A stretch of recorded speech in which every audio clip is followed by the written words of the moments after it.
Jaya Radha Madhava Punya Bihari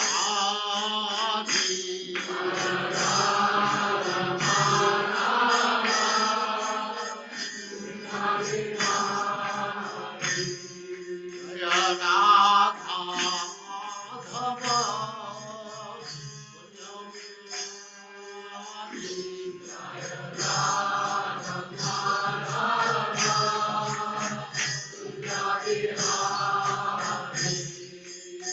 Gopi Jana Vallabha Girivaradhari Gopi Jana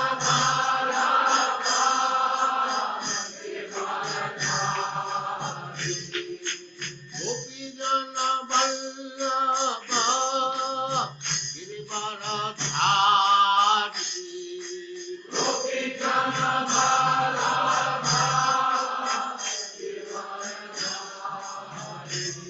Jaya Radha Madhava Kunja Bihari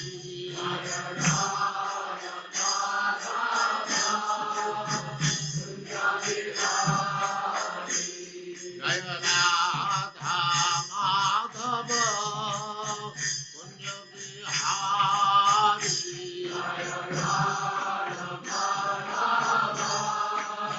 Kunja Bihari Gopi Jana Vallabha Girivaradhari Gopi Jana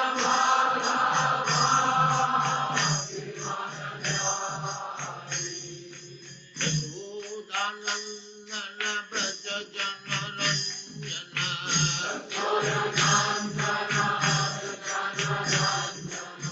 Yashodanandana Braja Jana Ranjana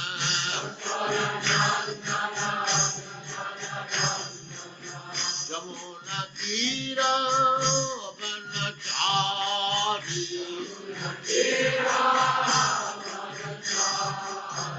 Jamuna Tira Vanachari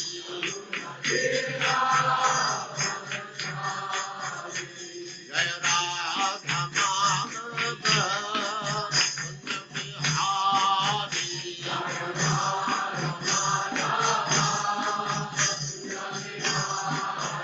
Jaya Radha Madhava Kunja Bihari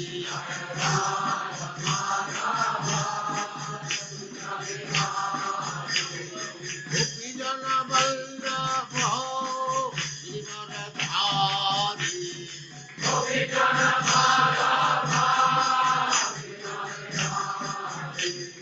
Gopi Jana Vallabha Girivaradhari Gopi Jana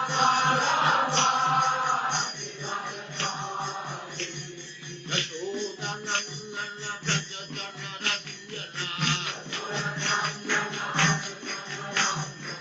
Yashodanandana Braja Jana Ranjana Jamuna Tira Vanachari Jaya Radha Madhava Kunja Bihari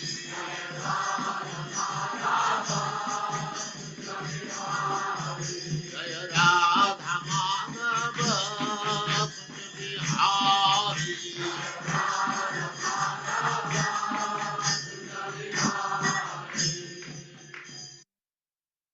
Hare Krishna Krishna Krishna Hare Hare Hare Rama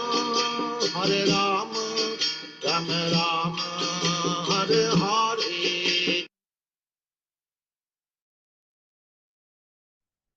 Krishna, welcome to all the devotees on the line. Thank you very much for your kind presence and association and keen desire to continue to associate with Srimad Bhagavatam.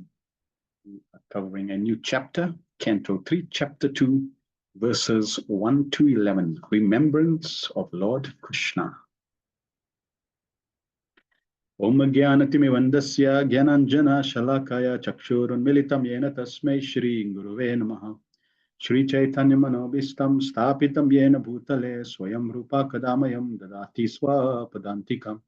Vandeham Shri Guru Shri Tapadakamalam Shri Gurun Vaishnavamscha Shri Rupam Sagrajatam Sahagana Raghunatham Vitam Tam Sajivam Sadvaitam Savadutam Parijana Sahitam Krishna Chaitanya Devam Shri Radha Krishna Padan Sahagana Lalita Shri Vishakan Vitamscha He Krishna Karuna Sindhu Dinabandho Jagatpate Gopesha Gopika Kanta Radha Kanta Namastute Tapta Kanchana Gourangi Radhe Vrindavaneshwari Vrishabhanu Sute Devi Pranamami Hari Priye Vanchakalpatarubhyascha Kripa Sindhubheva Patitanam Pavinebhyo Vaishnavebhyo Namo Namaha Namo Vishnupadaya Krishna Pristaya Bhutale Srimate Bhakti Vedanta Swaminiti Namine Namaste Saraswati Deve Gauravani Pracharine Nirvishesa Sunyavadi Pastatyad Satarine Jai Shri Krishna Chaitanya Prabhu Nityananda Shri Advaita Gadadhar Shivasari Gaura Bhakta Vrinda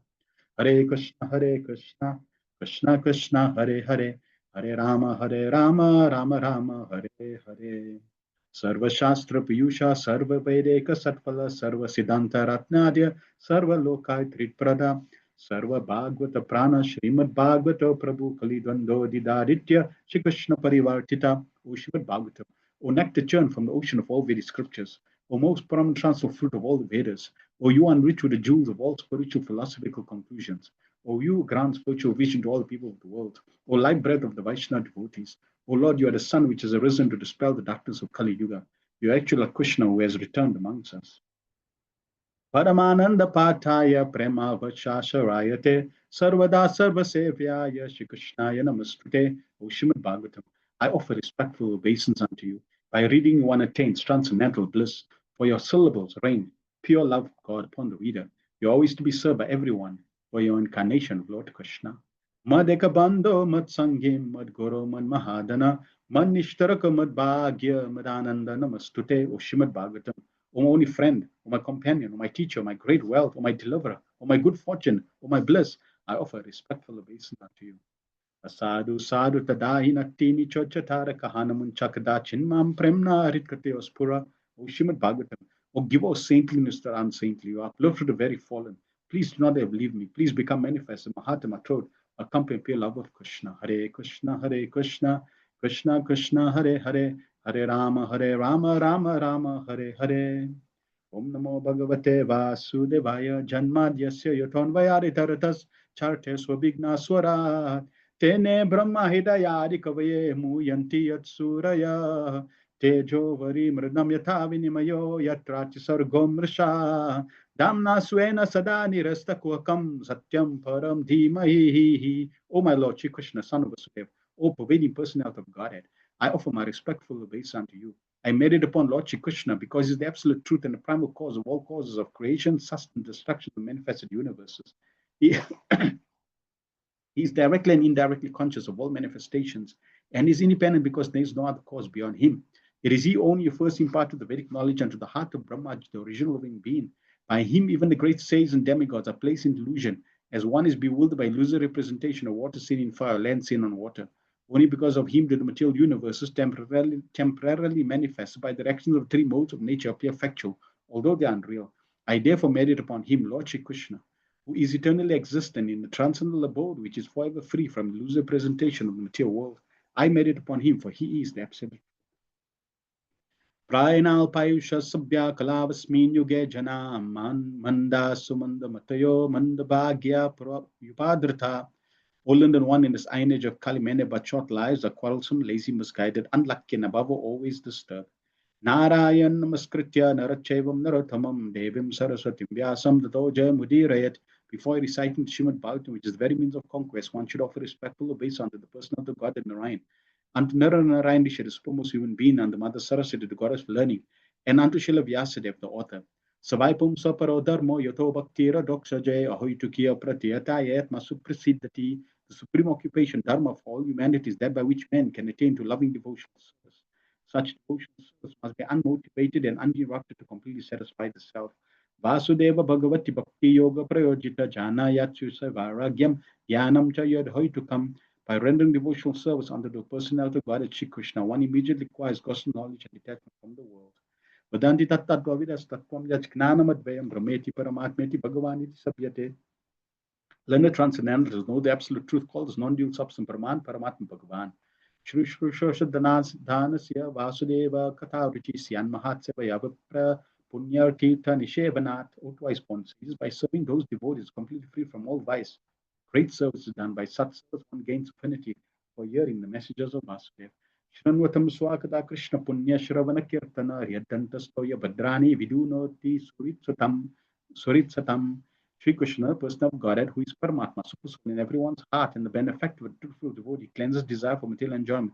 From the heart of the devotee is developed the urge to hear his messages, which are in themselves virtues and properly heard and chanted.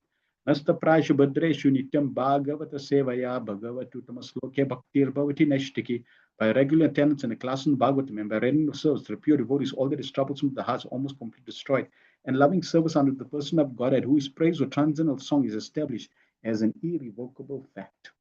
Etavan Sankhya Yoga Bhyam Swadharmam Parinishtaya Janmalava Parapumsam Ante Narayana Smriti. The highest perfection of human life, achieved either by complete knowledge of matter and spirit, by practice of mystic powers, or perfect discharge of occupational duties. Remember the personality of God at the end of life. Akama Sarvakama Va Mokshakama Udariti Vrena Bhakti Yogena Yajite Purusham Param. A person who has broad intelligence, whether he be full of all material desires, without any material desires, or desiring liberation, must by all means worship the supreme whole, the personality of Godhead. Om Namo Bhagavate Vasudevaya, Om Namo Bhagavate Vasudevaya, Om Namo Bhagavate Vasudevaya.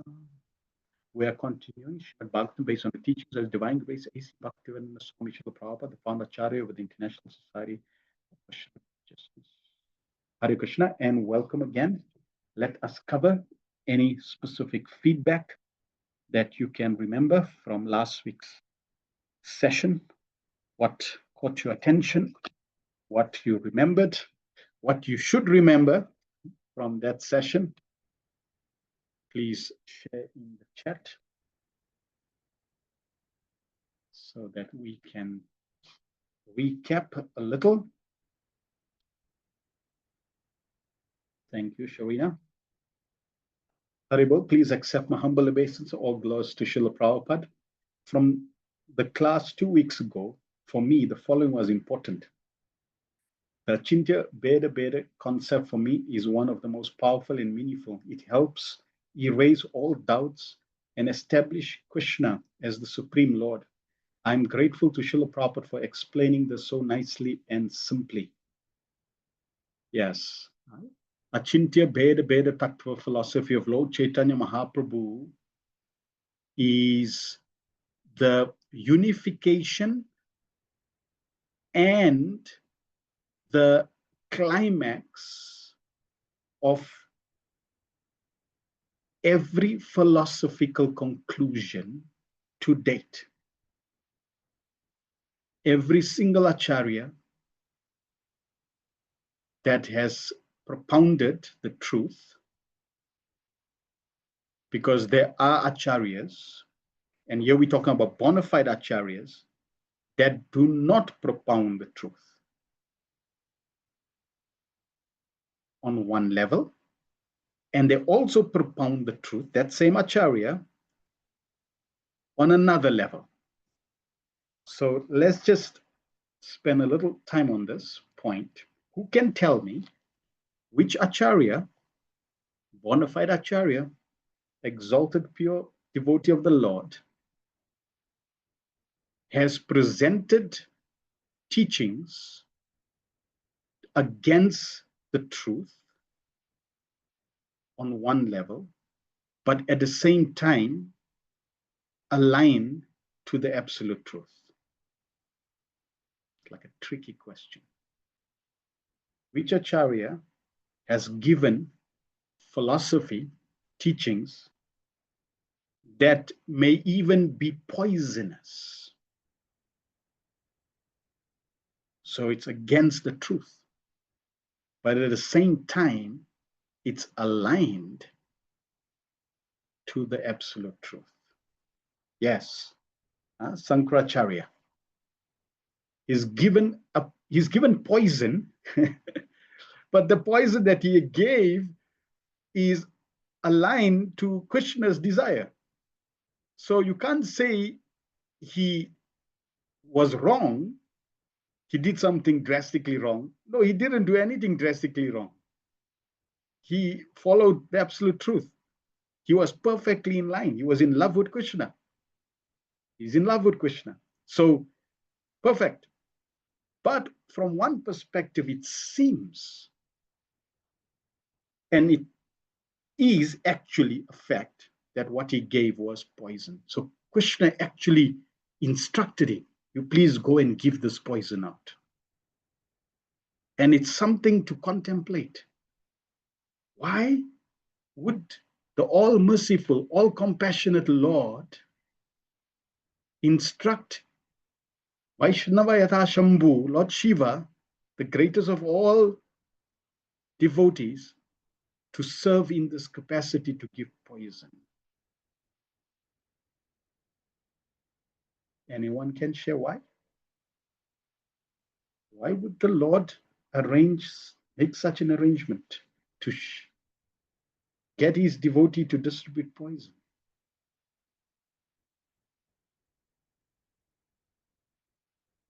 And while distributing poison, he's also rendering the greatest of service. What would be the reason?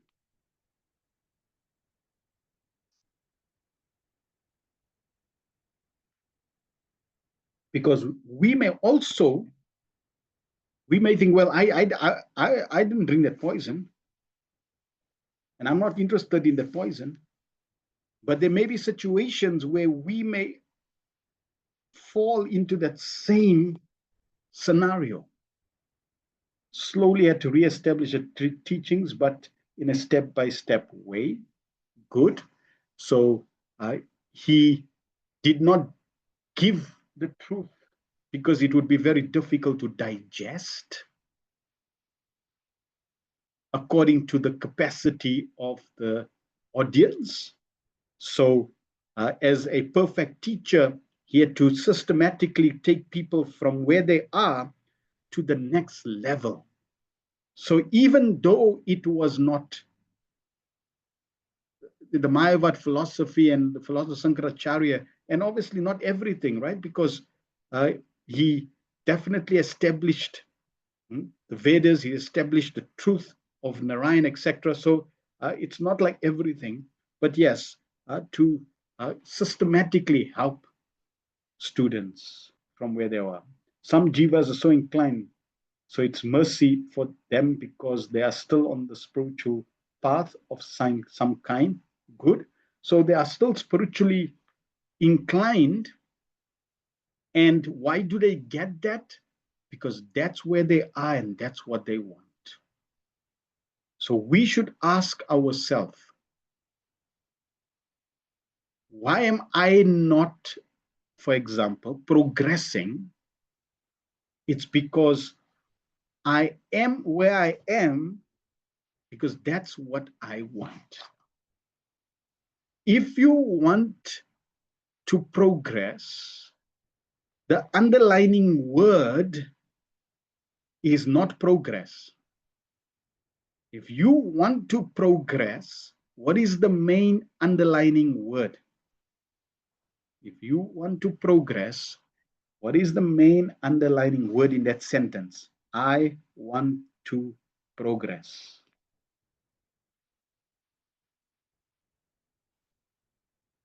Which is the most important word there?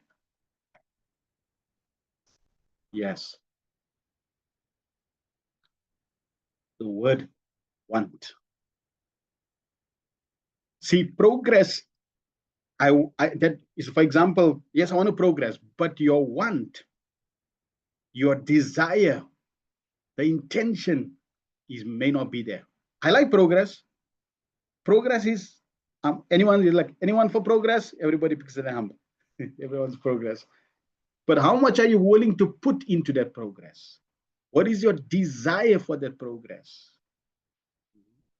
How much effort are you going to put in for that progress? So that want, that desire, that greed, Srila Rupa Goswami says, this is the only price you need to really pay, is that greed. How greedy are you to make progress? And if that greed is there, then you will find that nature makes arrangements. Krishna makes arrangements. It's like all these motivational speakers. They say, when you let it go there, when you release it, or when you tell the universe makes arrangement, right? Well, if the universe is making arrangements for all the material desires, why isn't the universe making arrangements for my spiritual desires? So yes, the universe is making full arrangement for your spiritual desires. The question is, are you desiring? And are you seriously desiring? Or you saying something, I want, but your mind, your heart, your intelligence, your inner desire is saying something else. I want, but not now. Just little later. So what is the inner voice? Good. Then Sharina continues, what is also amazing is that we have a spiritual goal to work towards, and that is to become a personal associate of Radha and Krishna through the service of Srila Prabhupada. Yes. And we spoke a little about that last week as well. From last week's class, two things stood out. Krishna is a personality, a real person we can engage with and interact with. Not matter how many times I hear this, I'm still in awe of this fact. And we have to keep hearing this because, and it's true. What I like when I'm reading, when I read, I get the philosophy. And even when I read, for example, if I'm reading exchanges in the Bhagavatam between Krishna and the devotees, for me, and this is my personal experience, it's very philosophical. But when I see this interaction displayed, like in the movies that they make, Mahabharat, Dwarkadish, the whole film on Mother Yashoda, Krishna, when all these devotional films, when I see the devotional films and I see the interaction between Krishna and the devotees and how they portray it, and even like Ramayana, such powerful interactions that are there. That goes deeper. Like in the episode of Dwarkadish, there's the episode of Sudama coming to meet Krishna. And it's touching. We read it in the Krishna book. It's there. I know the pastime. But when you see it, Krishna is a person. He loves his friend loves him. That bond, that relationship is amazing. It's wonderful. So yes, Krishna is a person. And here's the interesting aspect. He's a person means he's got a personality. Just like you're a person and you have a certain nature, certain personality. Krishna also is a person and he has a certain nature. And theoretically knowing it and really experiencing Krishna with your heart, or desiring for that experience, that is also very, very wonderful. And it's something we constantly meditate, contemplate, and desire for. Secondly, seeing everything through Krishna conscious lens and depend completely on Krishna. It's hard to do because of controlling tendency, but still it's comforting to know that Krishna has our back. Totally agree. It's not easy, but we are way ahead in that at least we know This is how we should be thinking. By Prabhupada's mercy and the Bhagavatam's mercy, we are beginning to change the way we interact with the world, the way we perceive the world. And that already is progress. That is already progress. Thank you. Shamanan Prabhu says, Hare Krishna. Fear and anxiety is right there almost at every turn. Even though we practice Krishna consciousness, we have yet to surrender and take shelter of the Lord. And as we mentioned again and again, this is how we can measure, this is how we can test. Are we making advancement? By measuring the fear and the anxiety levels. Because it is very clear for somebody who's fully surrendered to the Supreme Lord, there is no fear, no anxiety. At least no material fear, no material anxiety. There is spiritual fear and there's spiritual anxiety.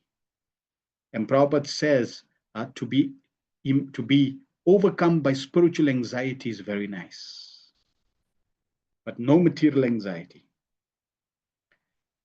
Nicely explained by Srila Prabhupada why Krishna tolerated, etc., allowing a bigger plan to happen, the battle of Kurukshetra, and to ensure Arjuna, dear devotees, glorified.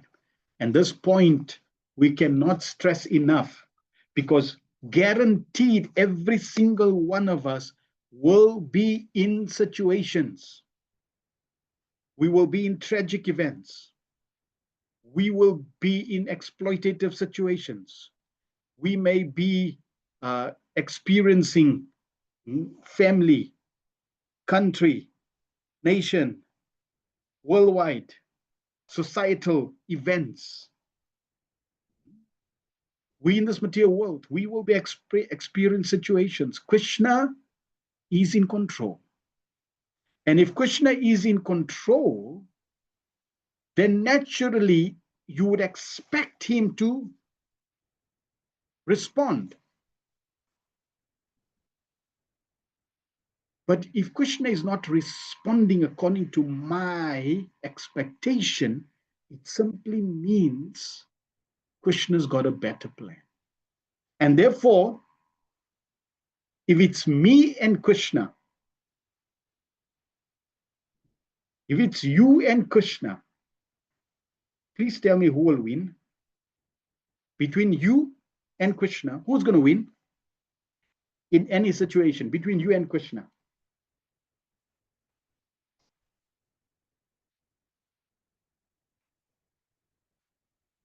It's between you and Krishna. Who's going to win?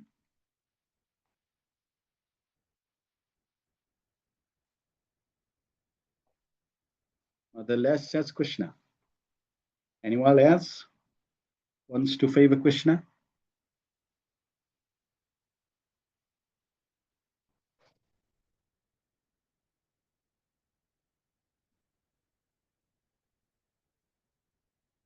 So between you and Krishna, if it's between you and Krishna, every time, trust me, Krishna is going to win. So if Krishna's got a better plan, yes, Krishna is always the winner. So if Krishna's got a better plan, then you have to fall and align to that better plan. That means you need to do something. You either have to tolerate, persist, change your paradigm, change your perspective, change your tune. You have to do something to align to Krishna's plan. And when you align to Krishna's plan, even though it may be difficult, at the end, all that ends well will be well. So this way, we know that everything, no matter what happens, if it's Krishna's plan, it will always, always, always end well. Even though, just like Arjuna went through trauma. Abhimanyu was killed brutalessly. I mean, he could have become volatile. But yet Krishna had a plan. That was Krishna's plan. So ultimately, we know what happened. They were victorious. Where you say, living in this material society, we only have a duty to serve. Yes. So let's continue with the feedback. Mother Lesa, Hare Krishna Prabhu. Krishna is always right, perfect, and has a plan. The master transcendental plan, which he executes by his will in his own time. Yep.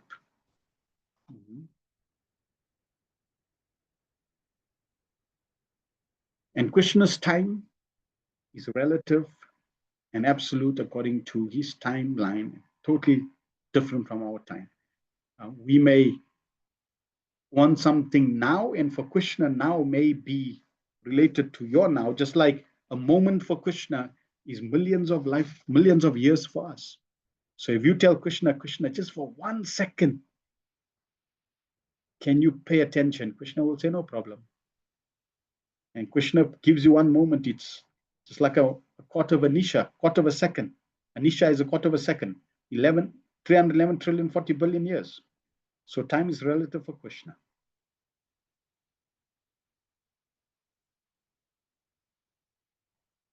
Right, Bafana Prabhu says, people don't get it when you tell them, you know the address of God's abode, his parents, his activities, his main activities, herding the cows of different colors, his parents, their status quo in society, friends, how he's treated, no title, but acting in knowledge, and that God doesn't act like one, but he is.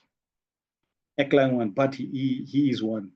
That where he stays, everything, birds, trees, all glorifying.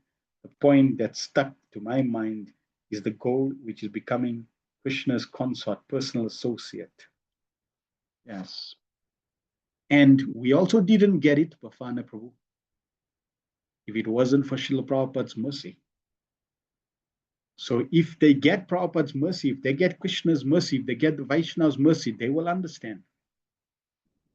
It's about presenting the knowledge as it is.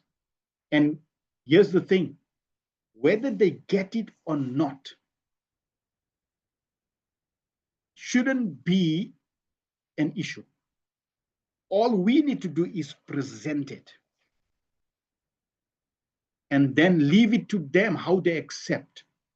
And depending on the degree they accept or not, we know what medication to present next. And the medication of prasadam must go hand in hand. So like that, we give them prasad, we give them what Prabhupada has given us. And slowly but surely, one day it will make sense. Because this is not ordinary knowledge. This is very, very exalted. When Jesus said, I have many things to tell you, but you can't hear right now. What was he talking about? Because there are many principles in the Bible which are aligned to bhakti. What didn't he share? Well, he didn't share details of Krishna. In fact, even when they asked him, please tell us about the Father, he says, don't you accept what I'm saying? You happy with me? Be happy with me. He didn't give him knowledge. Not that he didn't know, but they weren't ready. So those who are ready, or those who get this knowledge and the mercy of Prabhupada so that they can embrace this understanding, this is advancement. And just like in our situation, we also apply the same situation for others. We give them time and we simply present. Like if you share this to others, some will say, wow. Some will say, interesting. Some will say, I'd like to know more. Some will say, I want to realize that. Different reaction. And no matter where they are, we need to then help them move forward. All right. Thank you very much for everyone's feedback. Let us proceed. So we are covering a new chapter, chapter 2. And we're going to cover the first 11 verses. These 11 verses are going to be talking about Uddhava's exalted position and unfortunate situation of the Yadus and others. And the topic The focus of this chapter is a remembrance of Lord Krishna. Text 1. Sri Sukho Vacha Iti Bhagavata Prishta Shatra Priyashrayam Prativaktum Chaschot Seha Outkantyat Smariteshwara. Sri Sukadeva Goswami said, when the great devotee Uddhava was asked by Vidura to speak on the message of the dearest Lord Krishna, Uddhava was unable to answer immediately due to excessive anxiety at the remembrance of the Lord. So Vidura was traveling, and then he met Uddhava, and they both devotees of the Lord, and immediately Vidura began to inquire about the welfare of all the different devotees. So understand the situation. Vidura was only asking, how is this person? How is this person? How is this person? He was basically asking the welfare of those that were connected to Krishna. And this triggered such deep remembrance of Krishna in Vidura that it's described that he was unable to immediately respond. So just the thought of Krishna coming from the inquiry of Vidura allowed Uddhava to go into anxiety, excessive anxiety. That means ecstasy. He went into deep thoughts, meditation, contemplation, remembrance, ecstasy of Krishna. And Prabhupada is going to elaborate on these points. Text 2. Ya pancha hayano matra pratar ashaya yachitam tannechad rachayan yasyam saparyam balalilaya. He was one who, even in his childhood, at the age of 5 years, was so absorbed in the service of Lord Krishna that when he was called by his mother for morning breakfast, he did not wish to have it. So this is an example of absorption. Prabhupada says in the purport, from his very birth, Uddhava was a natural devotee of Lord Krishna. The word is natural devotee. And what is the Sanskrit of a natural devotee? Or a nitya siddha, a liberated soul. What do we understand by the word natural?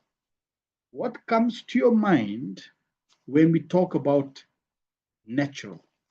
What synonyms, what description comes to your mind when we say something is natural, or this person is natural, this item is natural? What comes to your mind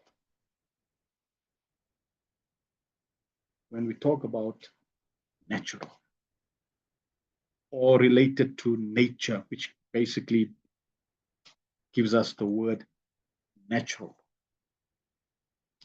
Anything, what comes to your mind? Rasaraj Prabhu says, no changes or artificial. Good. Pure, genuine. You are what you are. Not taking organic, NK taking, organic, pure in its original form. its original pure state position, purity, it's more or less pure goodness, normal, no force. So, what you say? Unadulterated. Right. So normal, no force. Good.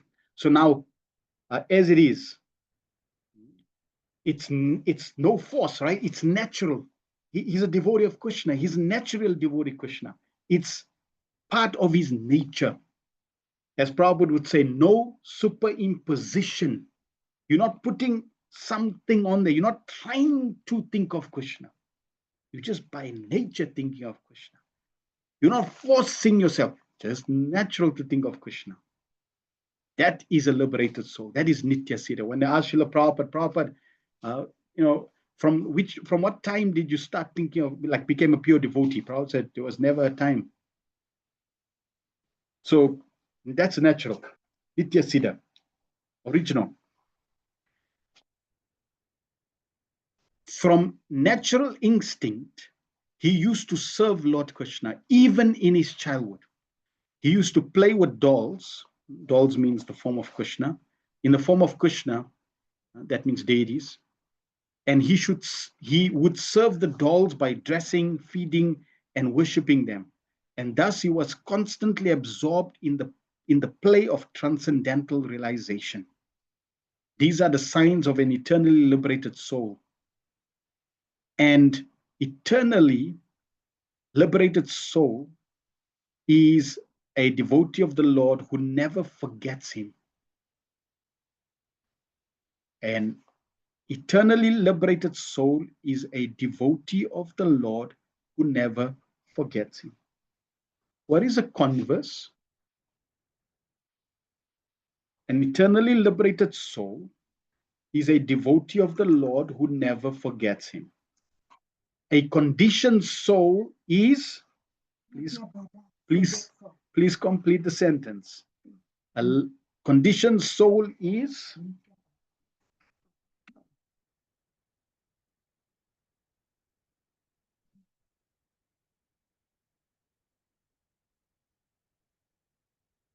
so an conditioned soul, and the conditioned soul, you can then extend that further, is like me. So a liberated soul is a devotee of the Lord who never forgets him. And a liberated soul is a devotee of the Lord who never forgets Krishna. And a conditioned soul is a soul that always forgets Krishna. Two different scenarios. One that never forgets, and one always forgets. So we are in the situation of conditioned. We forget Krishna. It's natural to forget Krishna because we are conditioned. Therefore, Krishna consciousness, spiritual life is doing what? It's to reverse that. It's natural for me to forget Krishna. So therefore, dear devotees, please do not be surprised if you don't remember Krishna. Do not be distressed if you do not remember Krishna. Why? Because coming back to the first word, it is natural. It is natural for an eternally liberated soul to never forget the Lord. And it is natural for a conditioned soul to always forget the Lord. Therefore, don't be surprised. So, do you want to stay in that situation? Definitely not. Okay? If you don't want to stay in that situation, what must you do? Become Krishna conscious. So now I'm going to become Krishna conscious. Why? Because I want to be conscious of Krishna. How often? At every moment. Because anything can happen at any time. We can get that stark reality from the plane that left off and in 1 minute crash. Anything can happen at any time. Therefore, do not take any moment for granted that I'm safe. No. Thus, we should always try to remember Krishna. And the key underlining word is try. try to remember Krishna. Just the trying, Krishna becomes happy. Prabhupada becomes happy. So try to become Krishna. That means I'll forget. Definitely. Let me try. I forget, let me try. I forget, let me try. That's Krishna consciousness. Okay, so we are practicing to always remember Krishna. Human life is meant for reviving one's eternal relationship with the Lord. And all religious injunctions are meant for awakening this dormant instinct of the living entity. Human life is meant for reviving one's eternal relationship with Krishna. This is what we exist. This is why we exist in the human form. Because we have forgotten that dormant relation. Now we need to revive that dormant relationship. It's there. We don't need to add. We need to revive. We need to awaken that dormant relationship. The sooner this awakening is brought about, the quicker the mission of human life is fulfilled. So yes, this is the purpose. And if this is the purpose, do not spend billions of lifetimes fulfilling this purpose. Prabhupada is saying the sooner the better. The sooner means less trouble, less difficulty, less anxiety, less fear, less complexity. In a good family of devotees, the child gets the opportunity to serve the Lord in many ways. A soul who is already advanced in devotional service has the opportunity to take birth in such an enlightened family. This is confirmed in Bhagavad Gita 641. Suchinam Shrimatam Gehe Yoga Brashta Bijayate Brishto Bijayate. Even the fallen devotee gets the opportunity to take his birth in a family of a well-situated Brahmana or in a rich, well-to-do mercantile family. So if somebody is in a wonderful position where, like a child is born in a devotee family, it is not by chance. It is not favoritism. It is a natural consequence of somebody who has those credits. They're already on that level, they advance, and therefore Krishna is providing them the opportunity, that soul, the opportunity to take birth in devotee family, to move forward, to continue. It's not haphazard, and it's not a mistake, and it's not by chance. That soul has the sukriti, the devotional credits. Now, this devotional credits has brought the soul to that situation. How we cultivate that soul now going forward is also very important. In previous ages, like in the case of Uddhava, consider Uddhava as a baby. He's got his dolls. He's bathing, dressing, feeding the Krishna dolls. He doesn't have a cell phone that has issues, or let's say negative things on that cell phone that can derail him. So he was sheltered in the timeline that he was born in. A soul in this specific time can be born in a devotee family. That is glorious. And as devotee parents, we have a grave responsibility to try to ensure that that progress continues.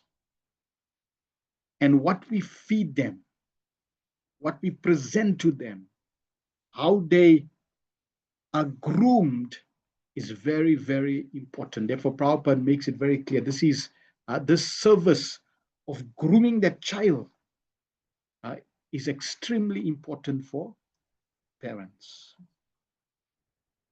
in both these families, there is a good opportunity to revive one's sense of God consciousness automatically, because particularly in these families, the worship of the Lord, of Lord Krishna, is regularly performed, and the child gets the opportunity to imitate the process of worship called Archana. The Pancharatrika formula for training persons in devotional service is temple worship, whereby the neophytes get the opportunity to learn devotional service to the Lord. Maharaj Parikshit also used to play with Krishna dolls in his childhood.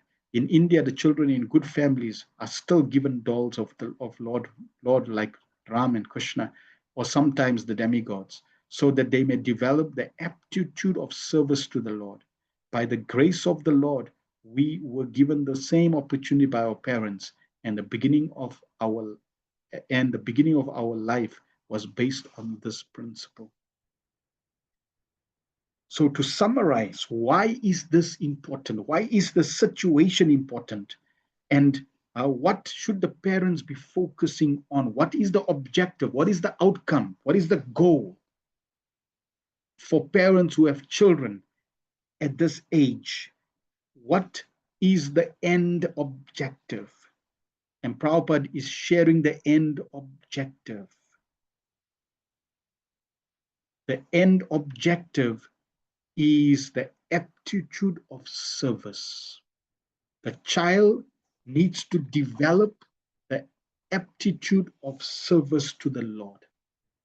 Once that aptitude of service, as Prabhupada is writing, is developed, is planted in the child, it cannot be removed. That in those impressions, those samskars must be given at this young age, at least by the age of 10, they should have this aptitude of service. And if this is given, then this is the greatest blessing. As they grow up, as in the youth, they may follow the desires and the peer pressure, etc. Just like Srila Prabhupada. Who can remember? So here Prabhupada is making the point. By the grace of the Lord, we were given the same opportunity by our parents. And the beginning of our life was based on this principle. So we know Prabhupada also was seeing his parents worshipping Radha and Krishna deities.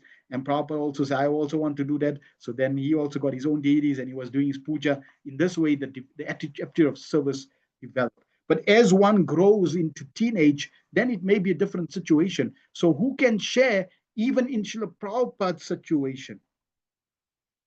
Who's a Nitya Siddha, who's going through this motion and experiencing and sharing with us as he was growing up as a young boy. But then in Lilamrita, there's a nice situation of when Prabhupada becomes young as a student. And in relation to this service aptitude, anyone can share.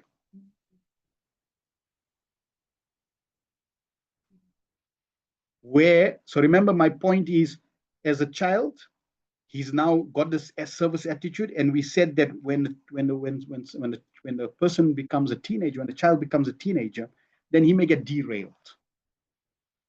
He may get distracted.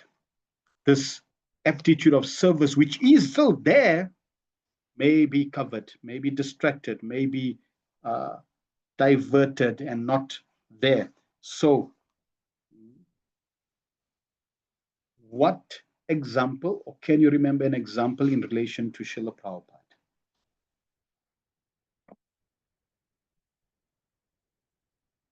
Gandhi's movement. So Prabhupada became absorbed in Gandhi's movement. Okay.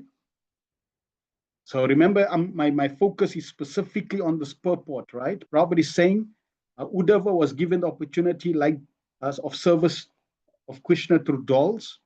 Prabhupada was given the same opportunity, worshipping the deity of Radha Govinda. And then as one becomes a teenager, youth, something happens. Chaitanya Prabhu says, stop deity worship for some time. Yes, Prabhupada stopped deity worship. And what happened? Prabhupada put Radha Govinda in a box.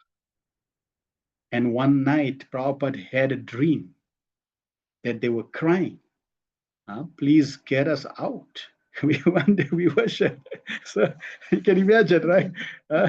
It's like, hey, what's happening? We were talking about Krishna is a person. So it's like you got him in a box. He's not happy.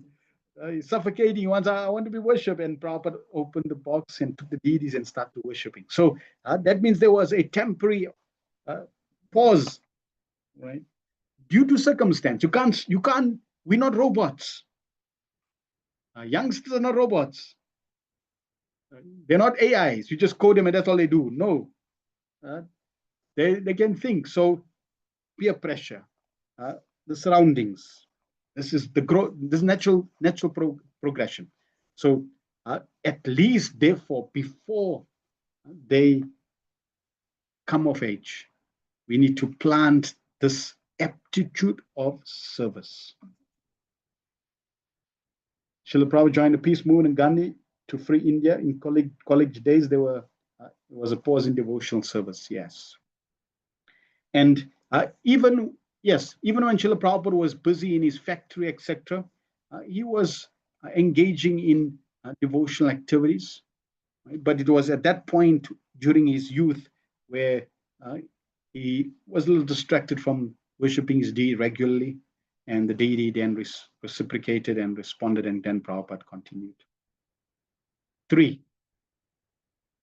Sakatam sevaya tasya kalena jarasamgata prishto vartam prati brutyad bhartu padavanusmaran. Uddhava thus served the Lord continually from childhood, and in his old age that attitude of service never slackened. As soon as he was asked about the message of the Lord, he at once remembered all about him.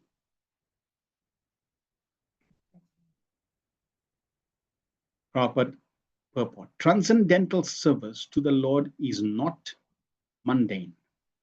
Service attitude of the devotee gradually increases and never becomes slackened. Generally, in old age, a person is allowed retirement from mundane service. But in transcendental service of the Lord, there is no retirement at all. On the contrary, the service attitude increases more and more with the progress of age. So I'm very sorry to say, for all of you devotees, there is no retirement for you. You can't say now I'm 65, I'm retiring, sit at home and relax. Nope, there is no retirement.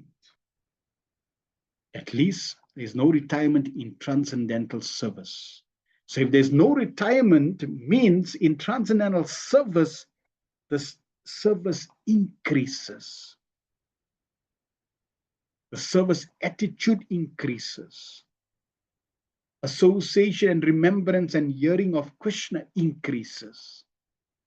So we should desire that I retire from material mundane service and I want to now fully engage myself in transcendental service. This desire should be there. In the transcendental service, there is no satiation, and therefore there is no retirement. Materially, when a man becomes tired by rendering service in his physical body, he's allowed retirement. But in transcendental service, there is no feeling of fatigue because it is spiritual service. It is not on the bodily plane. Many devotees would have this experience. You can go to work and you become exhausted. But you could be putting those same hours, like if it's a holiday or if it's a festival day, you put those same hours in Krishna's service and you feel more and more energized. the spirit, the soul is excited, rejuvenating, and it overrides the fatigue of the body, even though the body is getting tired, but it doesn't feel tired until after the festival. Then the body has to catch up with rest. So that is a clear, practical example to validate that service to the Lord is not mundane. It is not material. It is completely transcendental and spiritual. Service on the bodily plane dwindles as the body grows older, but the spirit is never old. And therefore, on the spiritual plane, the service is never tiresome. Uddhava undoubtedly became old, but that does not mean that his spirit became old. His service attitude matured on the transcendental plane.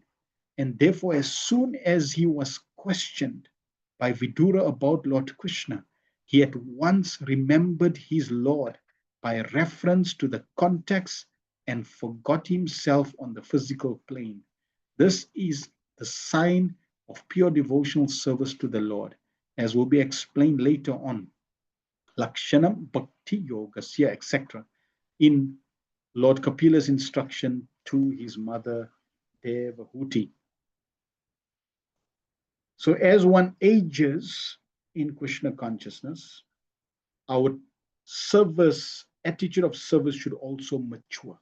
So it started off during childhood, seeds were planted, it started, but it should not stay there.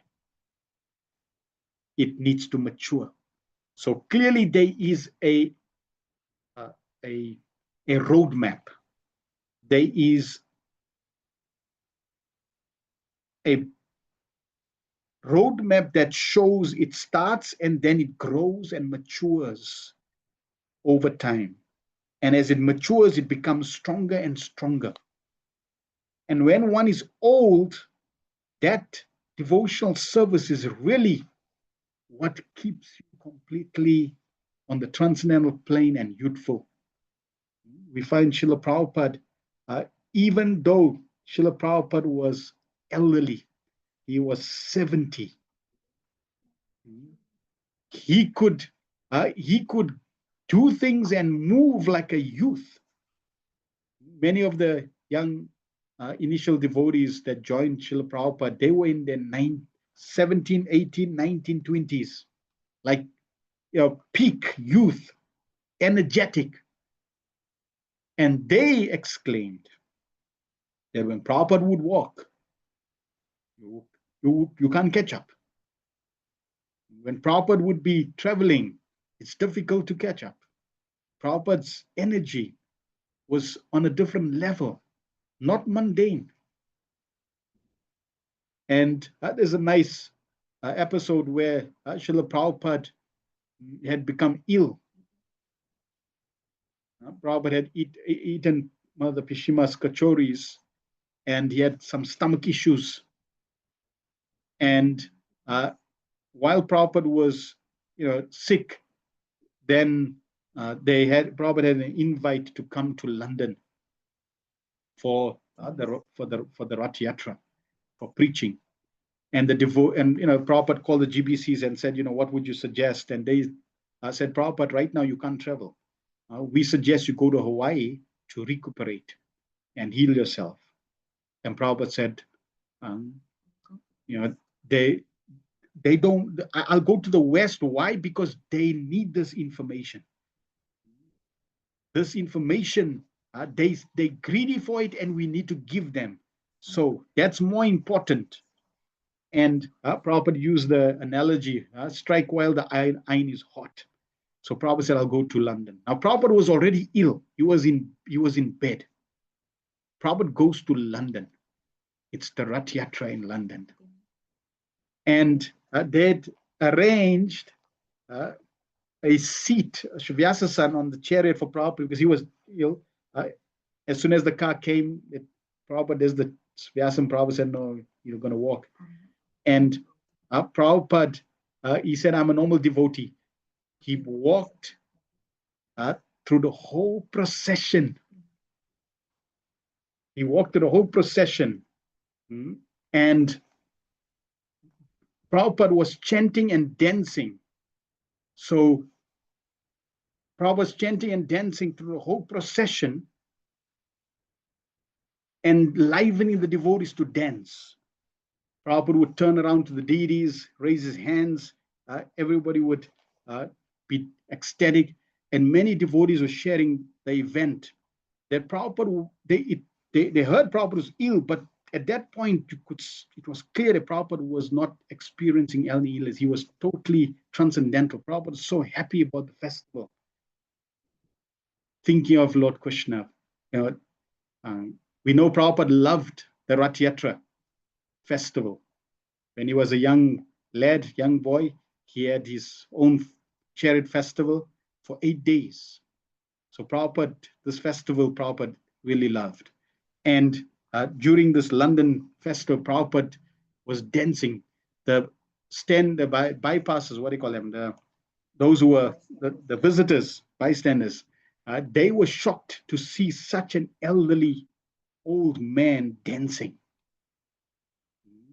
So the police, they came to tell the servant, because you must know, Prabhupada, as soon as he's standing and he's dancing, it's creating, everyone's dancing. And Prabhupada, you see some of the video clips when Prabhupada, and enthusiast devotees to dance, everyone goes up in the air and they're dancing.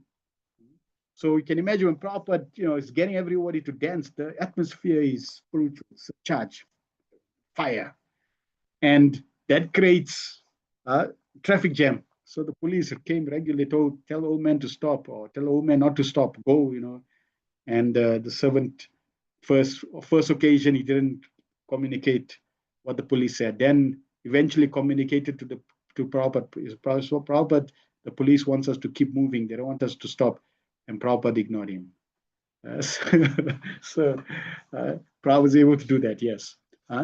So the point is, Prabhupada was elderly, but the soul never gets old.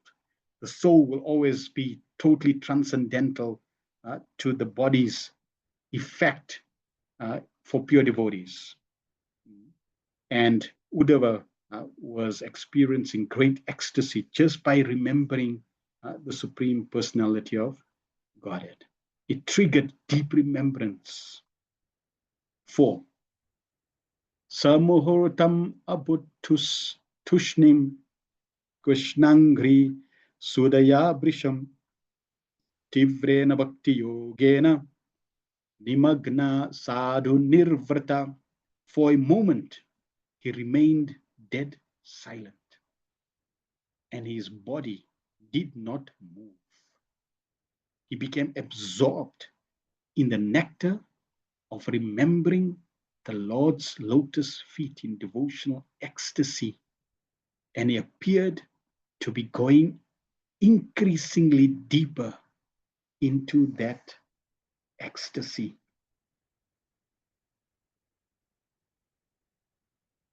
We take hearing of Krishna very lightly. Let's hear what Srila Prabhupada tells us in relation to Uddhava's response. So, first chapter in Canto 3, we heard about a meeting, we heard about the travels of Vidura meeting Uddhava and his inquiries. And we got specific lessons in that chapter. Now, in this chapter, very appropriately titled Remembrance of the Lord, remembering the Lord, we can see how the focus is on this aspect of remembering. When Uddhava remembered Krishna, he went into ecstasy. Why? And not only did he go into ecstasy, it went deeper and deeper. He forgot his external environment. Why? Prabhupada's purport.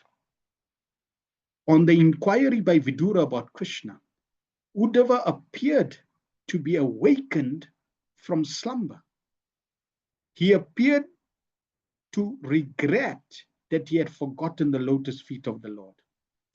Note, both sentences, Prabhupada is using the word appeared, right? It appears like Vidura forgot, like it appears that Uddhava. It appears that Vidura inquired about Krishna and Uddhava forgot Krishna, and now because Vidura reminded him of Krishna, oh, let me think of Krishna, and oh wow, I remember Krishna doing this, interacting with Krishna in these ways, and then he became Krishna conscious, or he remembered Krishna. Therefore, the word appeared. It appeared like that, but it's not like that. Thus, he again remembered the lotus feet of the Lord and remembered all his transcendental loving service unto him. And by so doing, he felt the same ecstasy that he used to feel in the presence of the Lord. Vidura was a great devotee of Krishna, and Uddhava was also a great devotee of Krishna. They're both great devotees of Krishna. Uddhava never forgot Krishna, but just the inquiries of Vidura brought specific memories to Uddhava in relation to some of the interactions that he had with Krishna. And as soon as those remembrances surfaced, he was experiencing Krishna's presence. So remembering Krishna means Krishna is present.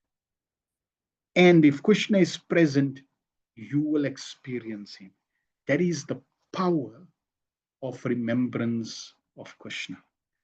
Because the Lord is absolute, there is no difference between his remembrance and his personal presence.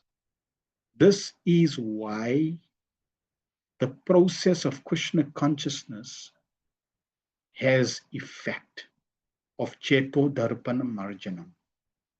It purifies us because Krishna is apapavidam. Krishna is all pure and Krishna is absolute. Because Krishna is absolute, any connection with Krishna means Krishna is present. I may not necessarily be able to experience that presence, but that does not deny the fact that Krishna is present. Thus, Uddhava remained completely silent for a moment, but when he appeared to be going deeper and deeper into ecstasy, feelings of ecstasy are displayed by highly advanced devotees of the Lord. There are 8 kinds of transcendental changes in the body: tears, shivering of the body, perspiration, restlessness, throbbing, choking of the throat, etc. And all these were manifested on Uddhava in the presence of Vidura. So, very powerful experience that Uddhava is going through, and the Bhagavatam is sharing these experiences. We know Srila Prabhupada also. Prabhupada gave over 4,000 lectures, had hundreds of thousands of darshan interactions, thousands and thousands of conversations. And throughout all those thousands, like you could say, between 5,000 and 10,000 interactions or more, Prabhupada revealed or had these experiences of ecstasy few times, maybe 3 to 5 times.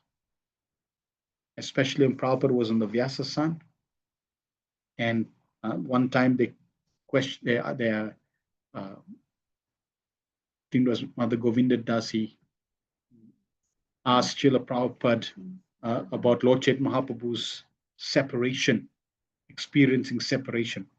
Prabhupada went into ecstasy when Prabhupada was singing the song Parama Karuna. He went into ecstasy.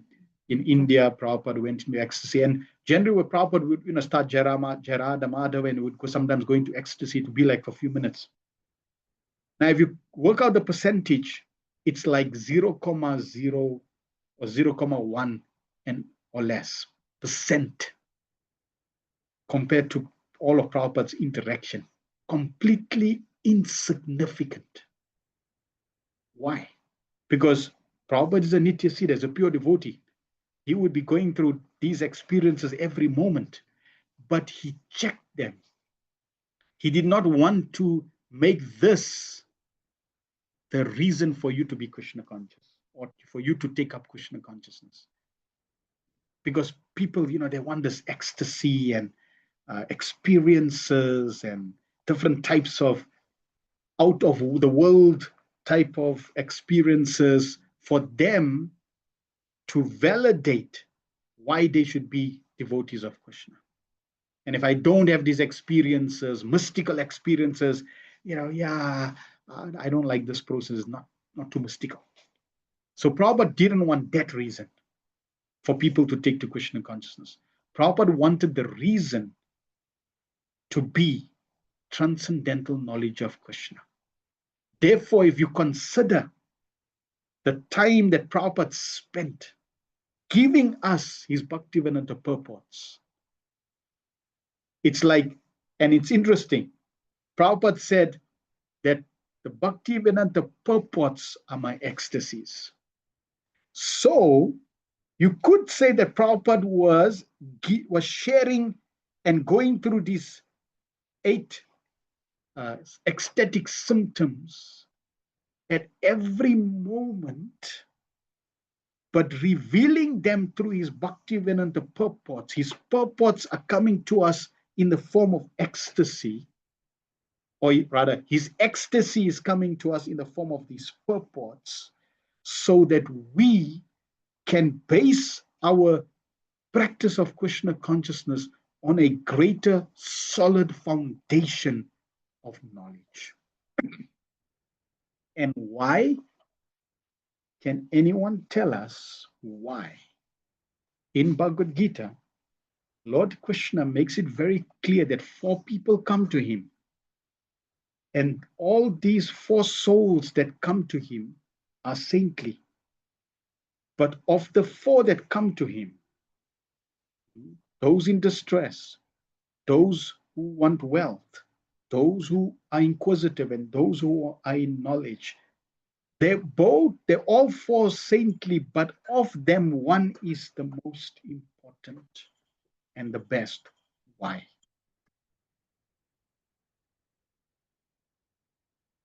Please type in the chat. Which is the best and why?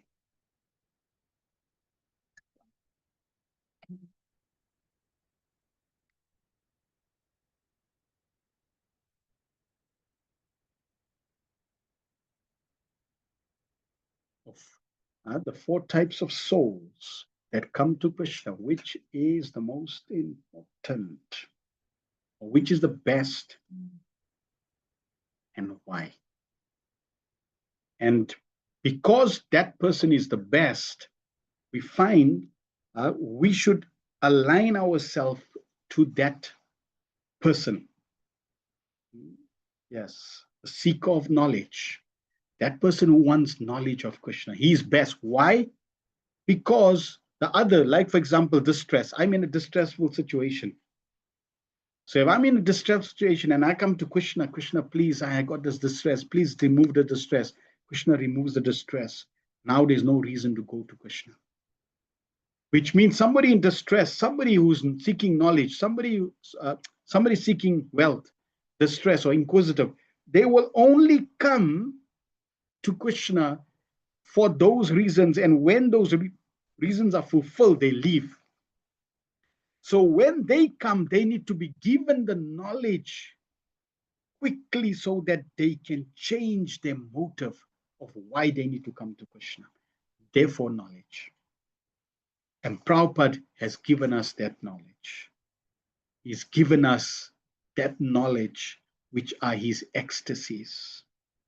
And if we are in the presence of Prabhupada's ecstasy, we will feel Krishna also. Just like the devotees that were personally present when Prabhupada experienced these ecstatic symptoms on the Vyasasana, they would share that the whole environment became surcharged when Prabhupada would go. Prabhupada would lose physical consciousness, would go deep in meditation, you could see it, and the environment became spiritually surcharged. They could feel that. Therefore, when we associate with Srila Prabhupada's Bhakti and purports, we can also experience that.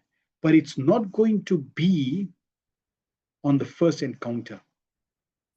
We will still need to associate regularly, focused, meditatively, conscientiously with Prabhupada's purports, purify our life, and as the impurities are removed, this will be a byproduct of experiencing these different exchanges on these levels.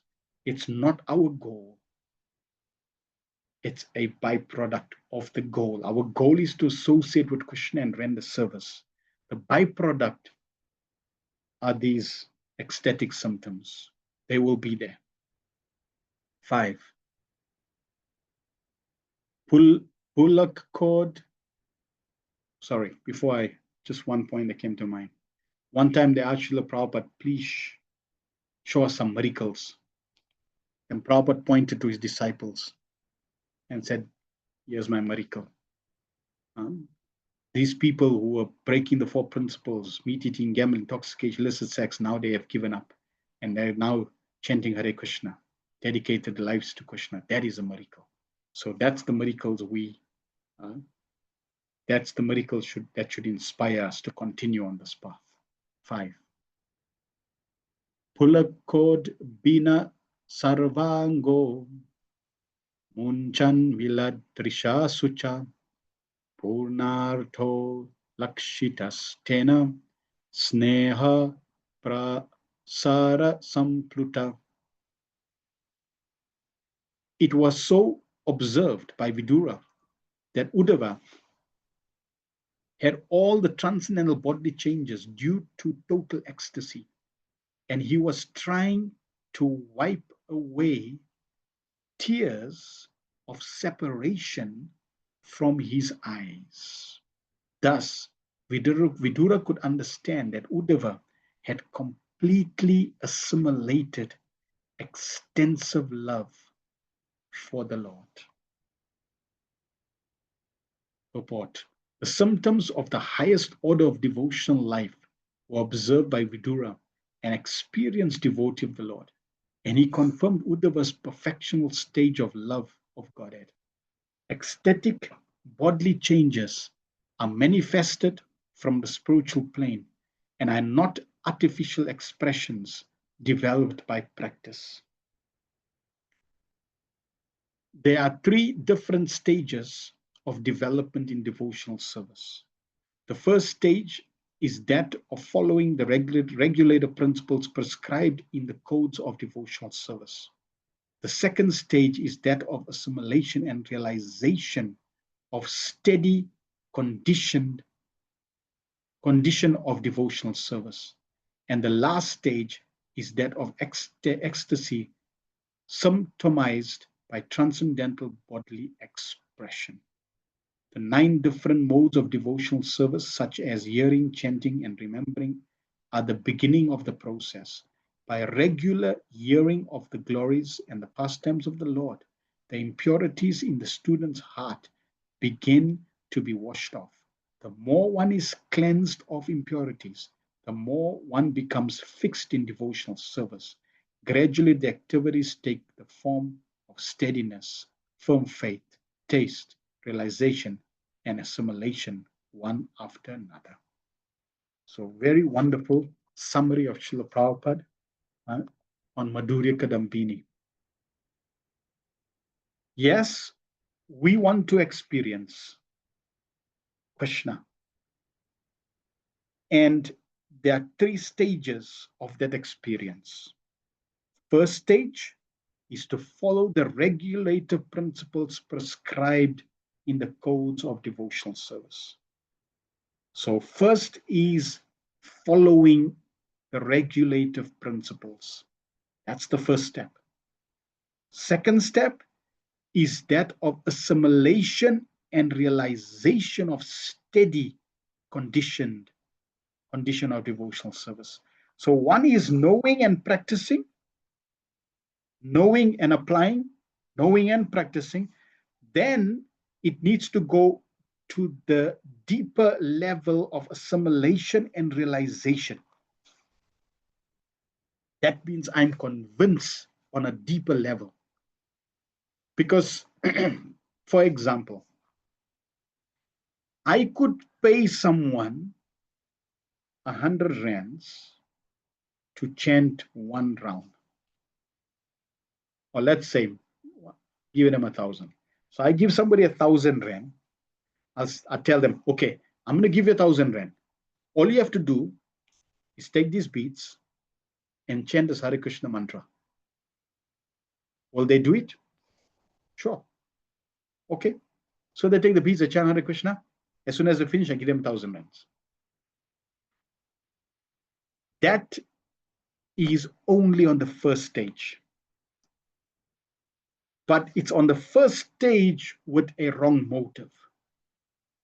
We need to practice the first stage with the right motive and then lead it to a deeper level of realization where I'm convinced. As Srila Bhaktisiddhanta Maharaj says, that even if every devotee stops chanting Hare Krishna, you should not. Because we're not chanting Hare Krishna because my guru is chanting, because that devotee is chanting, and that devotee is chanting, my family is chanting, my brother is chanting, my sister is chanting. No, we're not chanting because other devotees are chanting. We're chanting because I need the chanting of Hare Krishna. I need to practice devotional service. I need to practice Krishna consciousness. It's not because others are practicing, therefore I'm practicing. Just like you don't eat prasadam because others are eating prasad. You only eat prasad because you are hungry for prasadam. Similarly, we practicing spiritual life because I need it. That is assimilation realization. And when I continue on that stage, then the third stage will be a deeper experience of that. So gradually we need to keep moving. And what is the key fuel that allows us to move from one stage to another? By regular hearing of the glories of and the pastimes of the Lord, the impurities in the student's heart begin to be washed off. The more one is cleansed of impurities, the more one becomes fixed in devotional service. So hearing the glories of the Supreme Lord regularly, constantly, attentively, purification happens. The more the purification, the more the fixedness. We become more fixed, more hearing. And this cycles now goes more, and eventually we revive our dormant Krishna consciousness. These different stages of gradual development increase love of God to the highest stage. And in the highest stage, there are still more symptoms such as affection, anger, and attachment, gradually rising in the exceptional cases to the Mahabhav stage. which is generally not possible for living entities. All these were manifested by Lord Sri Chaitanya Mahaprabhu, the personification of love of God. Love of God. In the Bhakti Rasamrita Sindhu, Srila Rupa Goswami, the chief disciple of Lord Sri Chaitanya Mahaprabhu, these transcendental symptoms displayed by pure devotees like Uddhava are systematically described. We have written in a summary study of the Bhakti Rasamrita Sindhu entitled The Nectar of Devotion, and one may consult this book for more detailed information on the science of devotional service. Prabhupada said the Nectar of Devotion should be studied 9 times because it is the law book of love of Godhead given to us by Srila Rupa Goswami. And there, Srila Rupa Goswami has extensively described these different stages of love of God. 6. Sanakair Bhagaval Lokan Rilokam Punar Agata Vimrijya Netre Viduram Pritya Yodava Utsya Yan. The great devotee Uddhava soon came back from the abode of the Lord to the human plane, and wiping his eyes, he awakened his reminiscence of the past and spoke to Vidura in pleasing. Question: did Uddhava go to the spiritual world?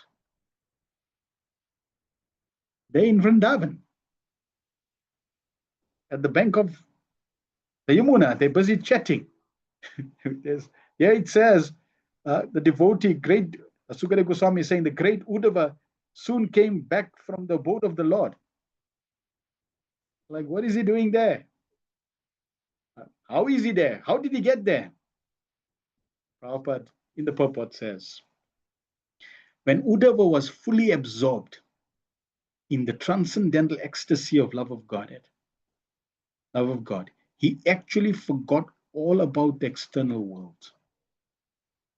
The pure devotees live constantly in the abode of the Supreme Lord, even in the present body, which apparently belongs to this world. The pure devotee is not exactly on the bodily plane, since he is absorbed in the transcendental thought of the Supreme. So when you think of Krishna, you would Krishna. Where Krishna is, that's the spiritual world, not the material world. So this is how the pure devotee really is with Krishna. When Prabhupada was going to ecstasy, he's with Krishna. He's seeing the spiritual world. He's with Krishna. The pure devotee is not exactly on the bodily plane, since he is absorbed in transcendental thought of the Lord. When Uddhava wanted to speak to Vidura, he came down from the abode of the Lord, Dwarka, to the material plane of human beings. Even though a pure devotee is present on this mortal planet, he is here in relation to the Lord for engagement in transcendental loving service, and not for any material cause. A living entity can live either on the material plane or in the transcendental abode of the Lord, in accordance with his existential condition. There can only be 2 scenarios. You either in Maya or you're Krishna conscious. You're either Maya conscious or Krishna conscious at every moment. You're either in the spiritual world or in the material world at every moment. So the pure devotee, even he's in the spiritual world in Krishna's Leela, and he's in the material, he's apparently on the material plane, but in Krishna's pastime, because he is performing a service according to Krishna's desire for educating and delivering fallen souls. The conditional changes of the living entity are explained in Chaitanya Charitamrita in the instruction given to Srila Rupa Goswami by Lord Sri Chaitanya. Quote, the living entities all over the universes are enjoying the effects of the respective fruitive results of their own work, life after life. Out of all of them, some may be influenced by the association of the pure devotees and thus get chance to execute devotional service by attainment of taste. This taste is the seed of devotional service, and one who is fortunate enough to have received such a seed is advised to sow it in the core of his heart.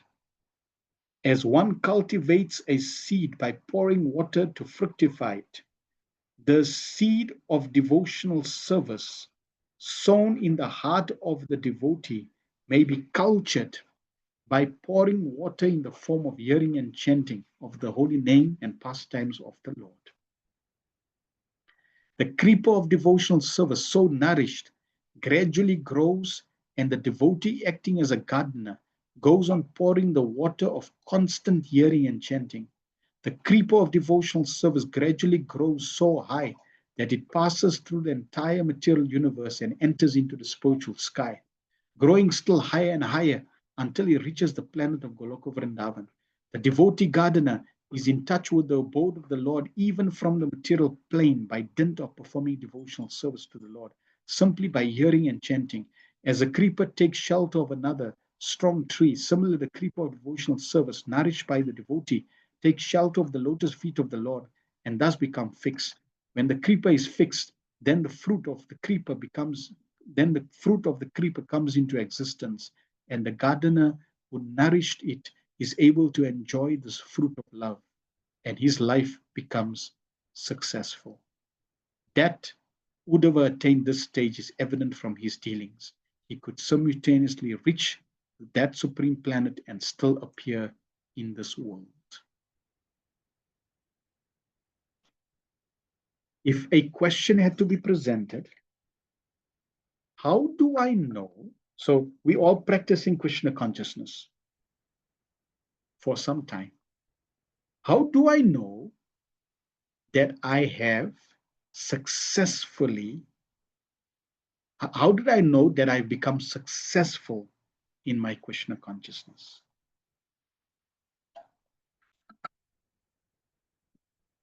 That's the question. How do I know that I've become successful? And if you read this part of the purport, you will know the answer. It's not when you get a taste. It's not when you initially associated with devotees and you got inspiration, you got inspired. It's not when you are chanting Hare Krishna regularly. It's not when you engage in devotional service regularly. It's when the creeper begins to grow higher and higher. And it's not when it penetrates this material universe. It's also not when it reaches Goloka Vrindavan. It's not when it wraps around the lotus feet of the Supreme Lord. It's when the fruit manifests at that point and you enjoy the fruit. Now your life of Krishna consciousness has become successful. Conclusion, we have to keep going on this path. Be focused, be conscientious to avoid dangers. Don't be casual. Keep hearing and chanting, because if you read this paragraph, Prabhupada constantly is giving us the key. He's giving us the stages and is clearly mentioning how we can keep progressing. The devotee may be cultured by pouring water in the form of hearing and chanting the holy name and pastimes of the Lord. The gardener, the devotee gardener, goes on pouring water constantly, hearing and chanting. So throughout, and simply by hearing and chanting. Again and again, Prabhupada is repeating this point. Therefore, we stress hearing and chanting. It's not so much the devotional service. The devotional service is there because that's what we basically meant to do our whole existence. But if you just engage in service with no hearing and chanting, that service will eventually become dry. It's not going to nurture, it's not going to sustain that service. So it is key that we do not stop service, but more important, we need to keep hearing and chanting. We cannot stress that enough. 7. Uddhava Vacha Krishna Dyumani Nimloche Girneshwa Jagarenaha Kim Nuna Kushalam Bruyam Gata Shri Shu Griheshwaham. Sri Uddhava said, my dear Vidura, the sun of the world, Lord Krishna, has set, and our house has now been swallowed by the great snake of time. What can I say to you about our welfare? So now Uddhava is responding to Vidura's inquiries, and he's responding first very philosophically. Purport. The disappearance of Krishna, the disappearance of the Krishna sun may be explained as follows. According to the commentary of Srila Vishnu Chakravarti Thakur, Vidura was struck with great sorrow when he got the hint of the annihilation of the great Yadu dynasty, as well as of his own family, the Kuru dynasty. Uddhava could not understand, Uddhava could understand the grief of Vidura. And therefore, he first of all wanted to sympathize with him by saying that after the sun set, everyone is in darkness. Since the entire world was merged in the darkness of grief, neither Vidura nor Uddhava nor anyone else could be happy. Uddhava was just as much aggrieved as Vidura, and there was nothing further to be said about their welfare. The comparison of Krishna to the sun is very appropriate. As soon as the sun sets, darkness automatically appears, but the darkness experienced by common man does not affect the sun itself either at the time of sunrise or of sunset. Lord Krishna's appearance and disappearance are exactly like that of the sun. He appears and disappears in innumerable universes, and as long as he is present in a particular universe, there is all transcendental light in that universe, and the universe from which he passes away is put into darkness. So we can appreciate that when Krishna left, there was total darkness in this world. And therefore, there was a need for the Krishna sun to appear. And sure enough, the Krishna sun appeared, Srimad Bhagavatam. His pastimes, however, are everlasting. The Lord is always present in some universe, just as the sun is present in either the Eastern or Western hemisphere. The sun is always present either in India or in America. But when the sun is present in India, the American land is in darkness. And when the sun is present in America, the Indian hemisphere is in darkness. As the sun appears in the morning and gradually rises to the meridian and then again sets in one hemisphere, while simultaneously rising to another, so Lord Krishna's disappearance in one universe and the beginning of his different pastimes in another take place simultaneously. As soon as one pastime is finished here, it is manifested in another universe. And thus his Nitya Leela or eternal pastimes are going on without ending. As the sunrise takes place once in 24 hours, similarly, the pastime of Krishna takes place in a universe once in a daytime of Brahma. the account of which is given in the Bhagavad Gita as 4,320,000,000 solar years. But wherever the Lord is present, all his different pastimes are described in the revealed scriptures take place at regular intervals. As the sun, as at sunset, the snakes become powerful, thieves are encouraged, ghosts become active, and the lotus become disfigured, and the chakra vaki laments. So, with the disappearance of Lord Krishna, the atheists feel enlivened and the devotees become sorry. 8. Durga go batalokayam yadavo nitaram api ye samva samto na vidur harimina vidupam.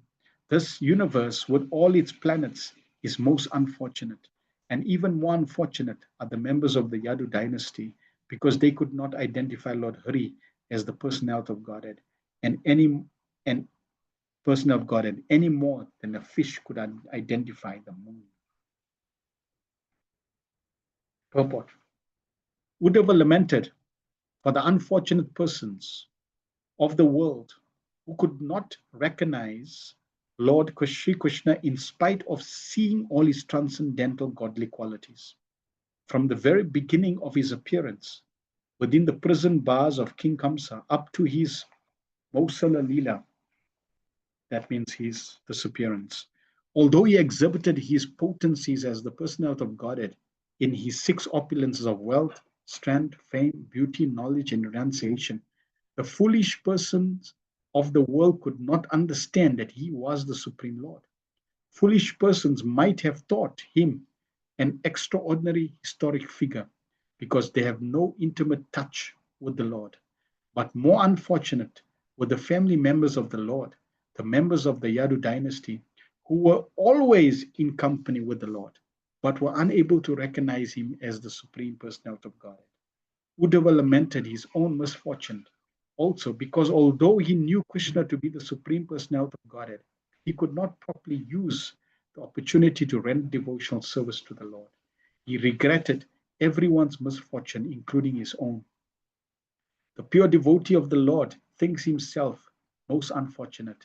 That is due to excessive love for the Lord and is one of the most transcendental perceptions of vira or suffering of separation. We know that Uddhava, being a great devotee of Krishna, was blessed by Krishna to go to the school of Vrindavan and learn. Uddhava, being a devotee, you say, I know about devotional service. I know about remembering Krishna. I've been remembering Krishna throughout my life. But when Uddhava came to Vrindavan, that's when he realized what pure devotional service is. He realized what glorious level of pure devotion the gopis are at. In comparison to the gopis' love for Krishna, he felt his love insignificant, his love for Krishna insignificant. So he thought he was going to Vrindavan to teach the gopis about love for Krishna. He ended up going to Vrindavan, being a student and learning what pure devotion is, especially the highest level of pure devotion in separation. And this is the love that Sri Chaitanya Mahaprabhu came to experience, and the knowledge of that love he came to share, and that experience he came to share. So here Uddhava is sharing that there were many great souls and devotees, but they couldn't, on different levels, really have the experience of love that the gopis have. where the gopis didn't have Krishna, but they were constantly remembering and in separation of Krishna. Whereas the others in Dwarka, they had Krishna's association, but they couldn't have that experience, that highest level of experience of loving Krishna in separation. It is learned from the revealed scriptures that the moon was born from the milk ocean. There is a milk ocean in the upper planets, and Lord Vishnu, who controls the heart of every living being as Paramatma, Super Soul, resides as the Kshirodakasai Vishnu. Those who do not believe in the existence of the ocean of milk because they have experience of only the saltwater ocean should know that the world is also called Go, which means cow. The urine of a cow is salty. And according to Ayurvedic medicine, the cow's urine is very effective in treating patients suffering from liver trouble. Such patients may not have any experience of cow's milk because milk is never given to a liver patient, to liver patients. But the liver patient may know that the cow has milk also, although he has never tasted it. Similarly, men who have experience only of this tiny planet, wherever salt water ocean exists, may take information from revealed scriptures that there is also an ocean of milk, although we have never seen it. From this ocean of milk, the moon was born, but the fish in the milk ocean could not recognize that the moon was not another fish and was different from them. So Prabhupada is giving an example to illustrate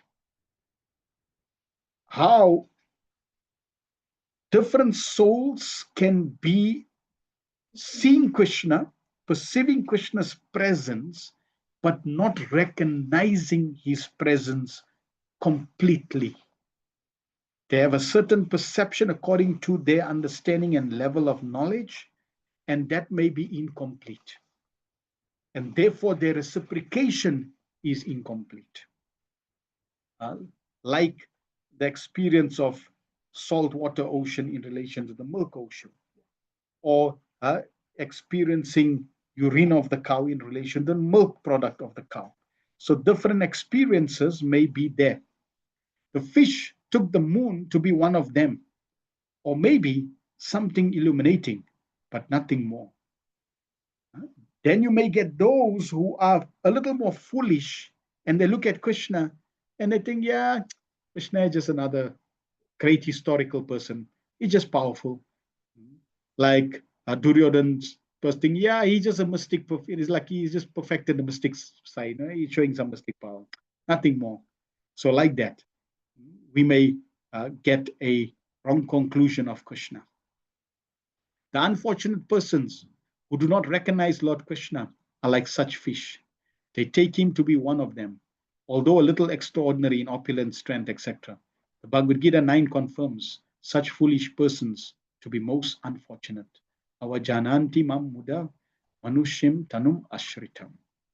So we don't want to be such unfortunate souls who do not recognize who Krishna is. Srila Prabhupada again and again and again and again throughout his Bhakti-Ravina purports is presenting the Supreme Personality of Godhead, Krishna.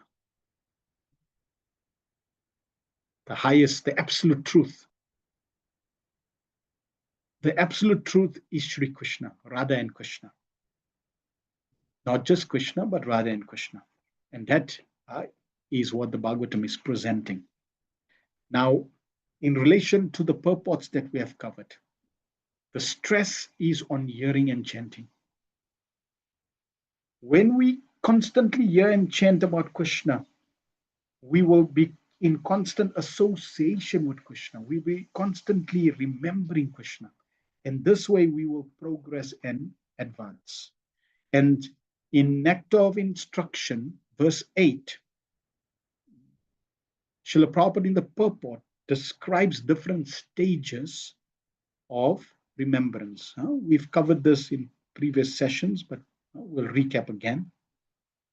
So there in text 8, Srila Rupa Goswami very nicely says, Tannama Rupa Charidadi Sukirtananu Smaratyo Kramena Rasa Namanasi Niyojam Tistan Vrajetat Anug Ragi Jananugami Kalannayeda Kilam Ityo Padesha Saram. The essence, the saram of all instructions is to remember the Supreme Personality of Godhead 24 hours a day. How does it start? It starts with Shravanadas. We go to a temple, we hear, we listen to an audio lecture, we read. It's starting. That's the starting process. Hearing. Then, from hearing, we then go to Varanadas, acceptance. That realization of, oh, I heard I'm a servant of Krishna. Now I accept I'm a servant of Krishna. Oh, I heard Krishna is the Supreme Person of Godhead. Now I accept Krishna is the Supreme Person of the Godhead. Hearing and acceptance. Like I paid someone to chant Hare Krishna. He's just going to hear or chant. There's no depth to that. But when he continues without motive, without that remuneration, then that goes deeper and becomes hearing with acceptance. As I continue hearing with acceptance, it then goes to Smarana Vasta. Remember and chant in ecstasy. This stage is broken up into 5 other stages of hearing. Interrupted hearing, uninterrupted hearing, uninterrupted and concentrated hearing. Meditation expands and becomes constant, anusmriti, and then uninterrupted, unceasing anusmriti samadhi. And then finally, sampati dasa, eternal relationship revealed. So the hearing, as Prabhupada was talking about, cultivation of hearing and chanting, that starts and continues through these different stages until perfection. So really the fuel, the Shravanadi Jal, the cultivation of hearing and chanting is the beginning, the middle, and the end. That's why similarly chanting is the beginning, middle, and the end. Hearing and chanting is the beginning, middle, and the end. That's all we need to do. That's all we need to focus on. While we're engaging devotional service, this hearing and chanting, whether it's in kirtan, whether it's through lectures, whether it's through discussions, whether it's preaching, whether it's reading Prabhupada's books, this hearing and chanting needs to go on, and it'll become from interrupted to uninterrupted. That's the first step. Then concentrated. Then there's concentration with emotion, concentration with absorption. This way, our hearing becomes more and more matured. So when Prabhupada talks about maturing our Krishna consciousness, this is how we can also measure how are we maturing in hearing and chanting. 9. Ingitagna puru prodha eka ramas cha satvatam risha bam sarve bhutavasam amam satam. The Yadus were all experienced devotees, learned and expert in psychic study. Over and above this, they were always with the Lord in all kinds of relaxations, and still they were only able to know him as the one supreme who dwells everywhere. In the Vedas, it is said that the Supreme Lord or the Paramatma cannot be understood simply by the strength of one's erudition or power of mental speculation. Nayam Atma Pravachanena Lapyo na Madaya na Bhuta na Bahuna Shrutena. Katha Upanishad 1 to 23. He can be known only by one who has the mercy of the Lord. The Yadavas were all exceptionally learned and experienced, but in spite of their knowing the Lord as the one who lived in everyone's heart, they could not understand that he is the original personality of Godhead.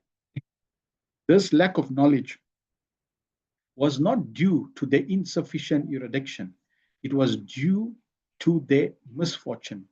In Vrindavan, however, the Lord was not even known as the Paramatma because of the residents of Vrindavan, because the residents of Vrindavan were pure unconventional devotees of the Lord and could not think of him only as their object of love. They did not know that he is the personality of Godhead. The Yadus or the residents of Dwarka, however, could know Lord Krishna as Vasudev or the Supersoul living everywhere, but not as the Supreme Lord. As scholars of the Vedas, they verified the Vedic hymns, Eko Deva, Sarva Bhuta Divasha, Antarayami, and Vrishninam Paradevata.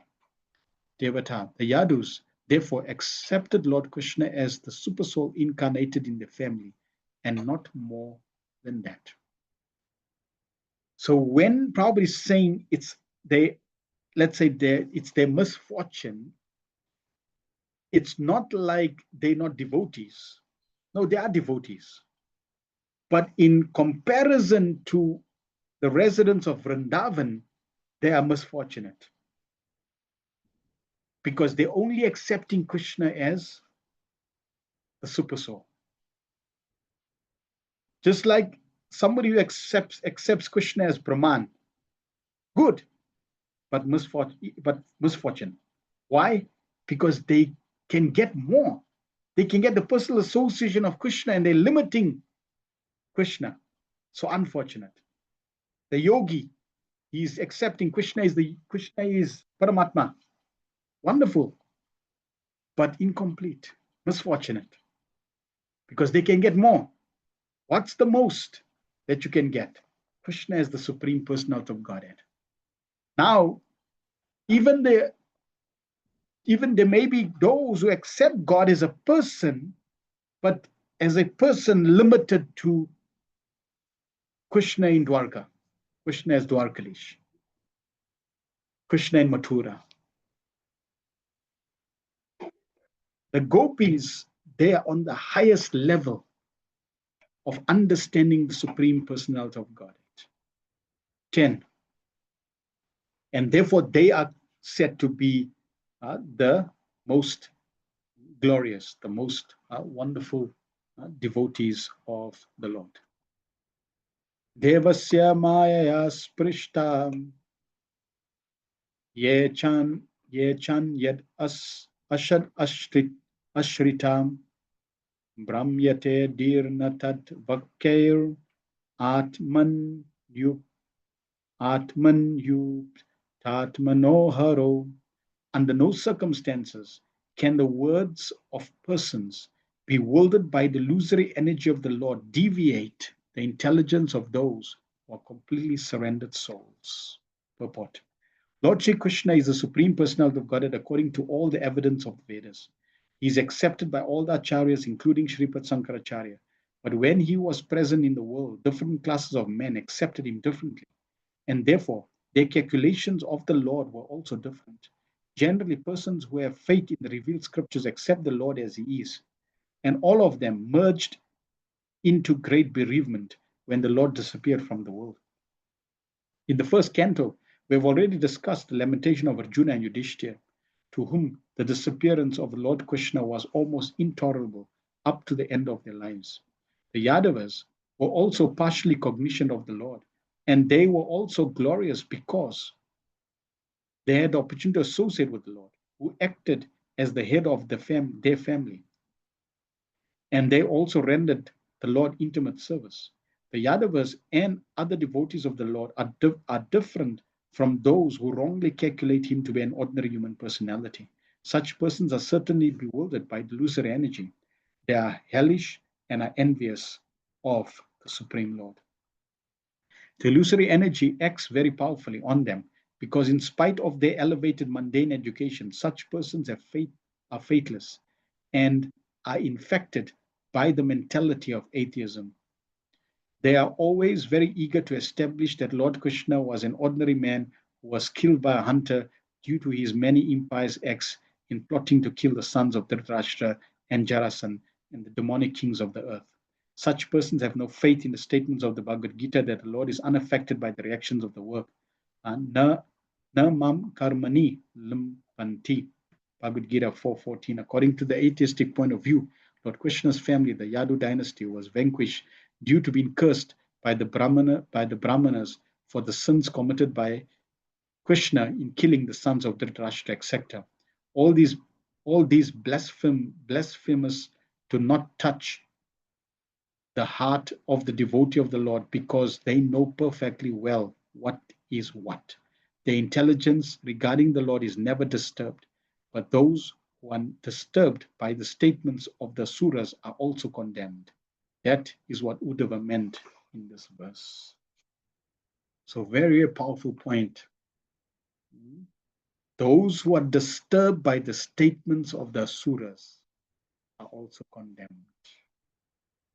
Those who are convinced, just like we convinced what Prabhupada tells us. And that conviction is what drives us. So somebody says something else, well, it's not what Prabhupada says, okay, I'm not disturbed. Because I have faith in Prabhupada, I know what Prabhupada said, and I can continue my Krishna consciousness. Immaterial of what others say, not disturbed.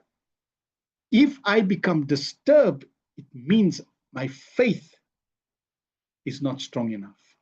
And that also is not glorified. Therefore, that is also condemned. We should be fully convinced who Prabhupada is, at least in relation to our lives as sadhakas and him as our preeminent Shiksha Guru, a very intimate associate of Lord Chaitanya, who has come to this world to give knowledge of Krishna consciousness like no other Acharya has ever done. So when we convinced of Prabhupada's position like that, and what he's giving us is completely perfect and coming authorized by Krishna, then whatever Prabhupada says, our faith is aligned to that, and everything else, well, according to those who are influenced by the material energy, by Maya, they will say anything, do anything, but our faith never gets wavered. 11. Pradarsyatapta tapasam avirtripta drisham rinam adayantar adas adayatar adas yastu bimbam lokalochanam. Lord Shri Krishna, who manifested his eternal form before the vision of all on the earth, performed his disappearance by removing his form from the sight of those who are unable to see him as he is, due to not executing required penance. In this verse, the word avitripta drisham is most significant. The conditioned souls in the material world are all trying to satisfy their senses in various ways, but they have failed to do so because it is impossible to satisfy such efforts. This is the absolute truth.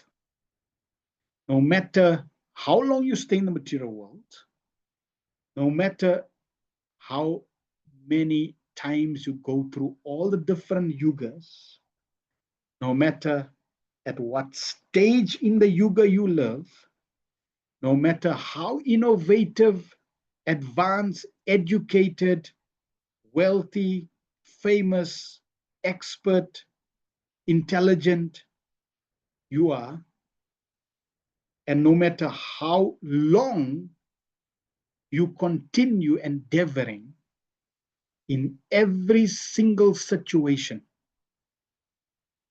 the conclusion is you'll never be satisfied. The material world is not designed that way for you to become satisfied. Probably saying impossible to be satisfied. The example of fish on land is very appropriate. If one takes a fish from the water and puts it on land, it cannot be made happy by any amount of offered pleasure. The spirit soul can be happy only in the association of the supreme living being, the personality of Godhead, and nowhere else.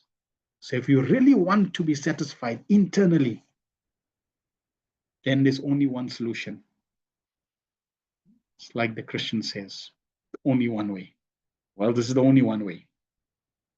You have to associate with the Supreme Personality of Godhead. That's the only way. The Lord, by his unlimited causeless mercy, has innumerable Vaikuntha planets in the Brahmajyoti sphere of spiritual world. And in that transcendental world, there is an unlimited arrangement for the unlimited pleasure of the living entities. There's a territory, there's a dimension where we belong. And we can get unlimited enjoyment, experience inconceivable pleasure beyond the miseries of this material world.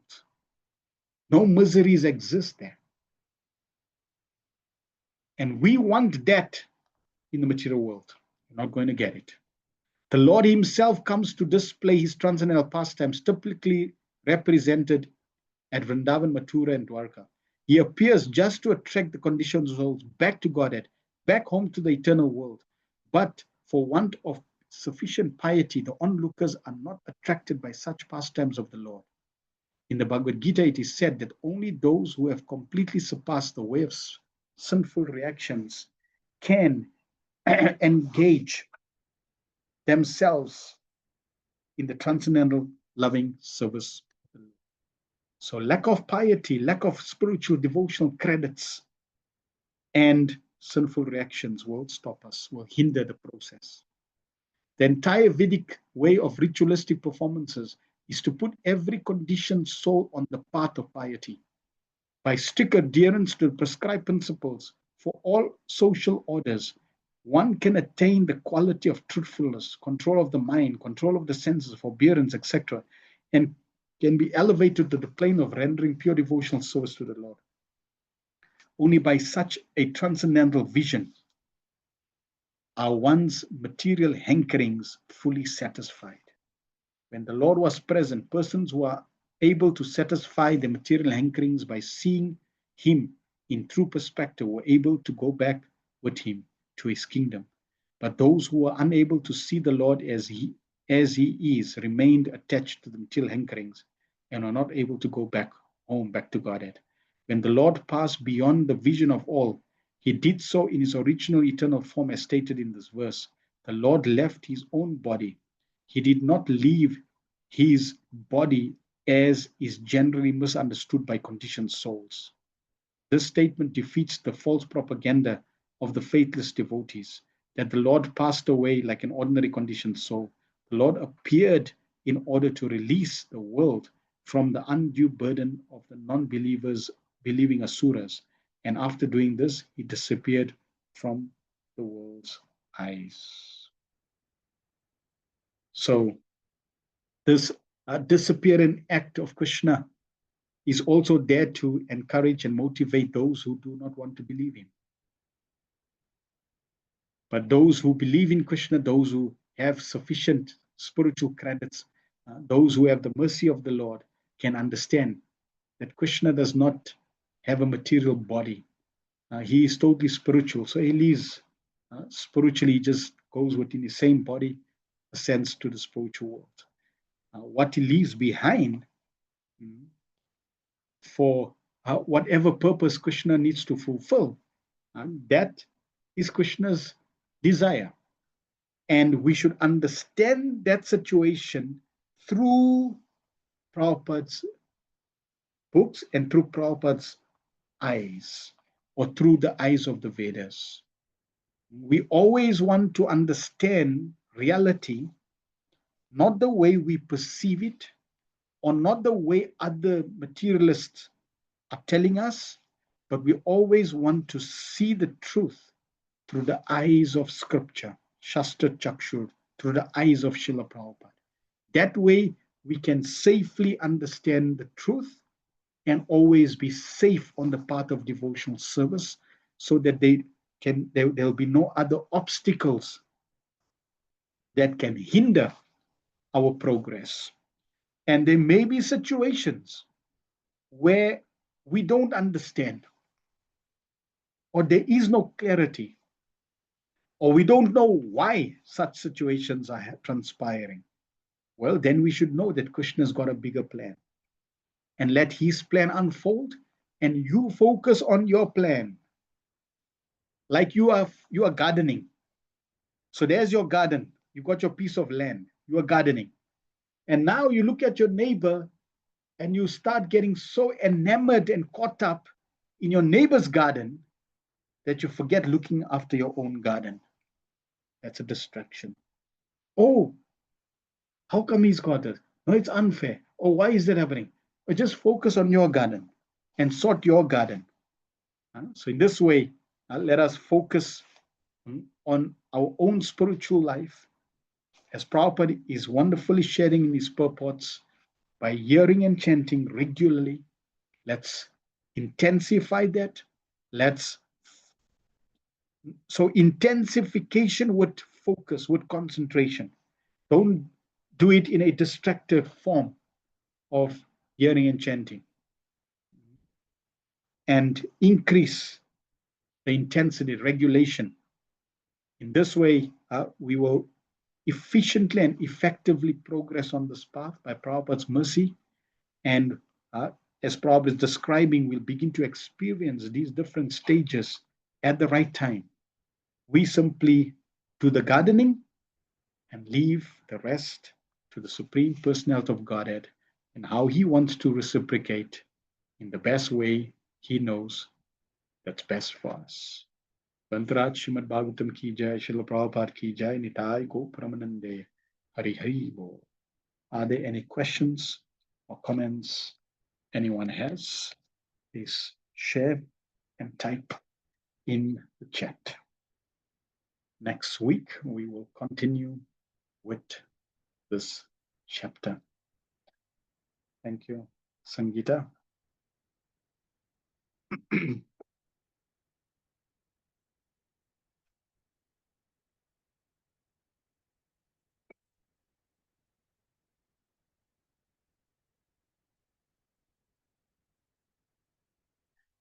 Just give you no seconds. Shamananda Prabhu says, Hare Krishna Prabhu Maharaji, thanks for the wonderful Srimad Bhagavatam class, helping us along the path. Thanks to Srila Prabhupada, thanks to the Bhagavatam. Otherwise, we have nothing. Thank you. Hare Krishna, thank you for the Transcendental Krishna Katha. Very clear and practical instructions. Yes. Very clear, very practical. No hodgepodge, wishy-washy, hairy-fairy, fabrication. Very, very clear, to the ground, to the point, practical. And if we apply it, no doubt, we will the beauty of Krishna consciousness, we will always thank ourselves after we've applied it. And we look back and say, wow, I'm so glad I met Srila Prabhupada. I'm so glad I started reading his books. I'm so glad I started chanting. This generally happens after, because then the experience comes in and we look back and we are grateful for our good fortune to be in connection with Srila Prabhupada. And we can reciprocate with Srila Prabhupada by sharing our good fortune, sharing Bhagavatam with others, sharing Prabhupada's books with others, sharing Krishna consciousness with others. In this way, we can try to repay a little of what Srila Prabhupada has given us.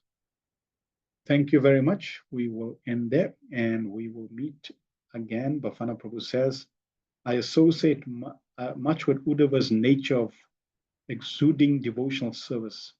Interesting, though, that he is struck with sadness of being evoked to narrate the family affairs to the inquisitive, anxious Vidura. Yes, and remember, the sadness that Vidura is experiencing is not mundane sadness. That sadness is totally transcendental. The different secondary ecstatic symptoms like ghastliness, etc., chivalry, laughter. These are all secondary ecstatic symptoms. So when the pure devotee experiences anger, etc., they're not part of the mundane world. We may experience like that. It's totally different on the mundane plane. The pure devotees definitely don't experience the same. Thank you. We shall meet again. Grantaraj Srimad Bhagavatam ki jai, Srila Prabhupada ki jai, Nitai Go Pramanande, Hari Hari.